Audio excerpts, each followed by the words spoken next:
Ayon sa record ng PHIVOLCS, mayroong 24 active volcanoes sa buong Pilipinas, pero iilan lamang sa mga ito ang napakaaktibo at minsan na ring nagdulot ng pinsala sa marami nating mga kababayan.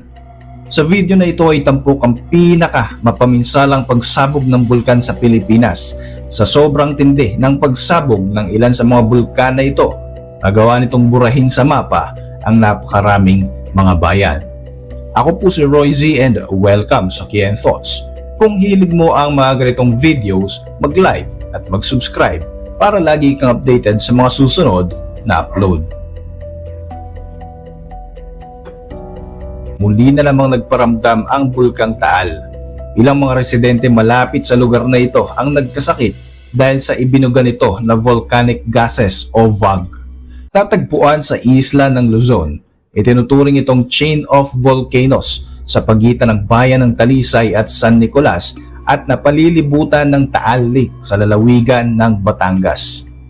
Base sa historical data, ayon sa PHIVOLCS at sa pag-aaral ng US-based volcanologist na si Jess Phoenix, kung pagbabasehan ang trend ng Taal volcano eruption, makukonsider ito bilang pinakadelikadong bulkan sa Pilipinas.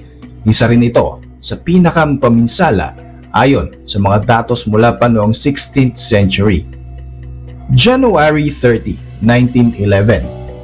Ang malakas na pagsabog ng Taal Volcano ay narinig din sa Maynila na halos 60 kilometers ang layo sa bulkan. Namataan ang mga volcanic lightning samantalang makikita naman sa bunganga nito ang kulay itim na usok na hugis pamaypay. Bandang 2:30 ng madaling araw, ito na ang itinuturing na pinaka-peak ng pagsabog ng Taal. Sa pagsabog nito ay umulan ng napakainit na mga putik at mga buhangin na kaagad namang kumitil sa maraming residenteng naninirahan malapit sa Taal Volcano Island. Nang marating ng mga kinauukulan ang Taal ng kumalma na ito, nanlumo sila sa pinsalang kanilang naabutan.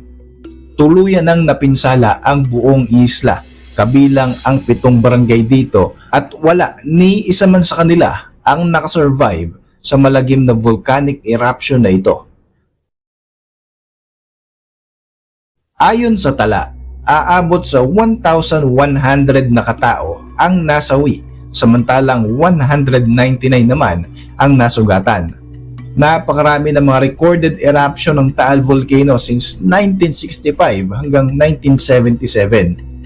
Mula 2008 naman ay nakamonitor na ang PHIVOLCS sa galaw ng bulkan na ito hanggang sa pagpasok nga ng 2020 ay muli na naman itong sumabog kasabay ng pagpasok ng COVID-19 pandemic. Tinatayang nag-iwan pa nga ng damages na aabot sa 3 billion pesos ang pagsabog na ito in 2020 alone. Sa ngayon, aabot na sa 6,000 na katao ang nasasawi sa mga nakalipas na pagsabog ng Bulkang Taal. Mula noong 2020 hanggang sa taong kasalukuyan, patuloy pa rin nagpaparamdam ang Taal Volcano na nakakaapekto na sa buhay ng marami nating mga kababayan na naninirahan malapit dito. Kilala rin ito bilang Katarman Volcano.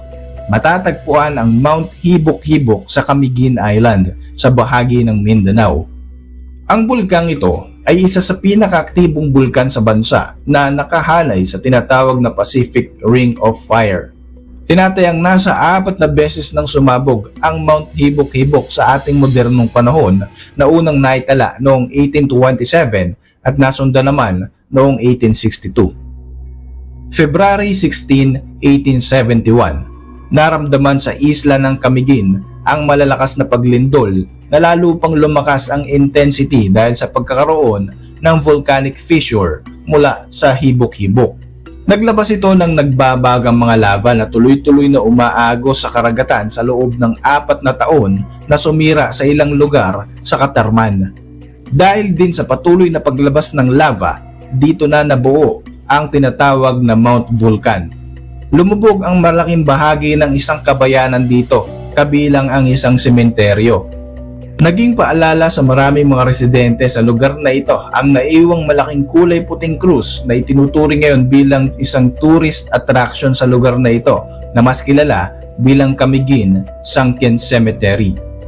Alam nyo ba na ang pagsabog ng Mount Hibok-Hibok noong 1951 ang siyang naging daan para maitatag ang Commission on Volcanology o COMVOL? Ito ay sa ilalim ni former President Elpidio Quirino at kalauna naman ay binago ang pangalan nito sa Philippine Institute of Volcanology and Seismology o PHIVOLCS sa ilalim naman ng dating president na si Ferdinand Marcos Sr. Ang bulkang ito ay matatagpuan sa lalawigan ng Albay sa Bicol Region, isa sa pinakapopular na tourist spot sa bansa dahil sa itinuturing nitong perfect cone. Itinuturing na isa sa most active volcano dito sa ating bansa. Tinatayang nasa 52 times nang sumabog ang Mayon Volcano sa nakalipas na 500 years. Isa sa pinakamapaminsala nga rito ay ang 1814 eruption. February 1814, sumabog ang bulkan na ito na naglabas ng mapaminsalang lahar na siyang nagpalubog sa bayan ng Cagsawa. Kasama ring nalibing ng buhay dito ang 1,200 na mga residente na naninirahan dito. Sa sobrang kapal ng lahar sa pagsabog ng bulkan na ito, napalubog nito ang Cagsawa Church na tanging bell tower na lamang ang makikita sa ngayon. Taong 1897 naman ay isang bayan muli ang nabaon naman sa lahar sa lalim na 49 feet. Ito ang bayan ng Bakakay, samantalang hindi naman bababa sa 500 na katao ang nasawi rito. Magmula noon ay makailang beses pang nagtala ng pagsabog ang bulkang Mayon hanggang sa pagpasok nga ng taong 2020, 2022 at ng taong kasalukuyan, patuloy pa rin itong nagpaparamdam sa mga kababayan nating Bicolano. Matatagpuan naman sa Zambales Mountains at sa mga boundary ng mga lalawigan ng Tarlac, Zambales at Pampanga sa Central Luzon ang isa pang aktibong bulkan sa Pilipinas. Itinuturing din bilang isa sa pinakamapaminsala ang naging pagsabog ng Mount Pinatubo sa 20th century. Kaya naman ito ay isa sa pinaghahandaan ng ating gobyerno sa pakikipagtulungan sa US Geological Survey. Maraming beses na itong sumabog mula pa noong 15,000 BC hanggang sa dilubyong idinulot nga nito noong 1991 Mount Pinatubo eruption na talaga namang naging world-shattering event. June 15, 1991 na magsimulang mag-alboroto ang Mount Pinatubo. Nagbuga ito ng bilyong-bilyong tonelada ng mga magma at volcanic ashes samantalang aabot naman sa 20 million tons ang sulfur dioxide na nailabas nito. Dahilan upang malubog ng halos 10 feet ang ilang mga lugar sa Pampanga. Dahil din sa pagbuga nito ng mga volcanic ashes ay natakloban nito ang ating atmosphere at halos hindi na masikatan ng araw ang ilang bahagi ng ating planeta. Kaya naman bumaba o lumamig ang ating temperatura sa 0.5 degrees Celsius sa panahong ito. Nai-record din ang mga volcanic ashes sa mga bansa sa Asia tulad ng Vietnam, Malaysia, Singapore at Indonesia. Ayon sa record, aabot sa 847 na katao ang nasawi samantalang 3.8 billion pesos naman ang halaga ng pinsala na naiwan nito kabilang ng sektor ng agrikultura, public infrastructure at iba pa. Ayon kay Ken Hon, volcanologist sa University of Hawaii, ang mga volcanic eruption ay may tendency na maging sobrang lakas lalo na kung ito ay magmumula sa isang less active volcano. Hindi katulad ng mga palagiang sumasabog na bulkan. Ang mga less active ay kadalasan na nakakaipon ng mas maraming magma.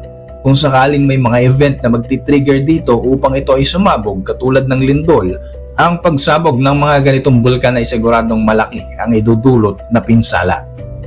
Ilan sa mga less active volcano sa ating bansa ay minomonitor din ng PHIVOLCS, katulad ng Mount Banahaw sa pagitan ng lalawigan ng Quezon at Laguna, Mount Arayat sa Pampanga at Mount Makiling sa pagitan ng Batangas at Laguna.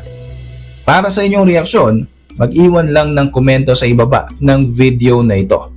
Muli, ako po si Roy Z. Maraming salamat po sa patuloy na pagsubaybay sa ating channel.